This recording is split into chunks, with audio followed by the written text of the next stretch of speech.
வணக்கம் உறவுகளே, வாழ்க வளமுடன். இன்றைக்கி நம்ம குழந்தைங்களுக்கு ஒரு பிரியாணி ரெசிபி பார்க்கலாம் நான்வெஜ்ஜில். ஸோ இன்றைக்கி மட்டன் பிரியாணி எப்படி பண்ணலான்னு பார்க்கலாம். ஸோ நிறைய குழந்தைங்க வந்து பல்லு முளைச்சாலுமே மட்டன் வந்து ஃப்ரீயாக சாப்பிட மாட்டாங்க. சவைச்சி சவைச்சி சக்கையாக துப்பிடுவாங்க. இல்லைனா சில குழந்தைங்களுக்கு சாப்பிட தெரியாது. ஸோ நம்ம வந்து நான்வெஜ் கொடுக்க ஸ்டார்ட் பண்ணிட்டோம், 10 மந்த்ஸில் இருந்தே வந்து இந்த பிரியாணி ரெசிபி நம்ம வந்து கொடுக்கலாம். குழந்தைங்களுக்கு ஈஸியாக டைஜஸ்ட்டும் ஆயிரும். பாருங்கள், அரிசியும் சிறுபருப்பும் கொஞ்சமாக ஊற வச்சுக்கோங்க. அப்புறமா கேரட், பீன்ஸ், உருளைக்கிழங்கு, காய்கறி வந்து கொஞ்சமாக நீங்கள் குட்டி குட்டியாக கட் பண்ணி வச்சுக்கலாம். ஸ்பைசஸ்க்கு மிளகு, ஜீரகம், பெருஞ்சீரகம், ஏலக்காய், கிராம்பு, கொஞ்சமாக பட்டை, கொஞ்சமாக மல்லி, முந்திரி பருப்பு இதெல்லாம் சேர்த்து பிரியாணி பவுடரை அரைச்சி வச்சுக்கலாம். அப்புறமா மட்டன் வந்து நம்ம வந்து போன்லெஸ்ஸாக எடுத்துக்கலாம். ஸோ ஒரு 7-8 மட்டன் பீஸ் எடுத்து அதை இந்த மாதிரி மிக்ஸி ஜாரில் நல்லா அரைச்சி எடுத்துக்கலாம். அதையும்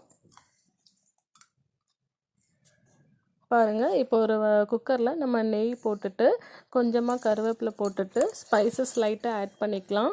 ஏற்கனவே நம்ம இஞ்சி பூண்டு பேஸ்ட்டு 1 ஸ்பூன் ஆட் பண்ணுறோம். மிளகு கொஞ்சமாக சேர்த்துக்கிறோம். அதுக்கு மேலே உங்கள் குழந்தைங்க காரம் சாப்பிடுவாங்கன்னா அதுக்கேற்ற மாதிரி கொஞ்சம் வத்தல் பொடியோ இல்லைன்னா வந்து மிளகோ நீங்கள் வந்து எக்ஸ்ட்ரா ஆட் பண்ணிக்கலாம்.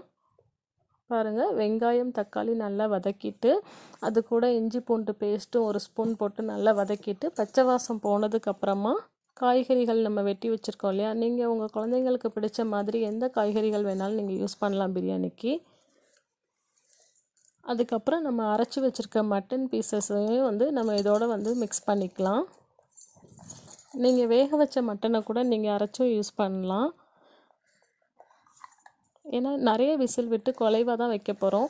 அதனால் நான் வந்து மட்டன் வேக வைக்காத மட்டனே வந்து அரைச்சி இதோட மிக்ஸ் பண்ணிக்கிட்டேன். நம்ம அரைச்சி வச்சுருந்தோம் இல்லையா அந்த பிரியாணி பவுடர், குழந்தைங்களுக்கு கம்மியாக ஸ்பைசஸ், அதையும் நம்ம போட்டு நல்லா வதக்கிக்கலாம். இப்போ வேக வச்ச அரிசியும் சிறுபருப்பும் சேர்த்து போட்டுட்டு தண்ணி வந்து தாராளமாக வச்சுக்கலாம். ஏன்னா குழந்தைங்களுக்கு வந்து நம்ம உதிரியாக கொடுக்க போகிறதில்ல, நம்ம வந்து குலைவாக தான் கொடுக்க போகிறோம். பாருங்கள், ஒரு 5 விசில் வச்சுருக்கேன் நான். மட்டனும் நல்லா குக் ஆகிடுச்சு. சாதம், காய்கறி எல்லாமே நல்லா வெந்து குலைவாக இருக்குது. ஸோ இந்த மட்டன் பிரியாணி குழந்தைங்களுக்கு தாராளமாக கொடுக்கலாம்.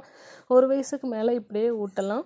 ஒருவேளை நீங்கள் வந்து உங்கள் குழந்தைங்க சாப்பிட ரொம்ப கஷ்டப்படுறாங்க, சாப்பிட அடம்பிடிக்க குழந்தைங்க அப்படின்னா கொஞ்சம் வந்து நீங்கள் வெந்நீர் சேர்த்து இந்த மாதிரி கொழு கொழுன்னு நல்லா வந்து மசிச்சு கொடுக்கலாம். தேங்க்ஸ் ஃபார் வாட்சிங். நெக்ஸ்ட் வீடியோவில் இன்னொரு ஹெல்த்தி ரெசிபி பார்க்கலாம்.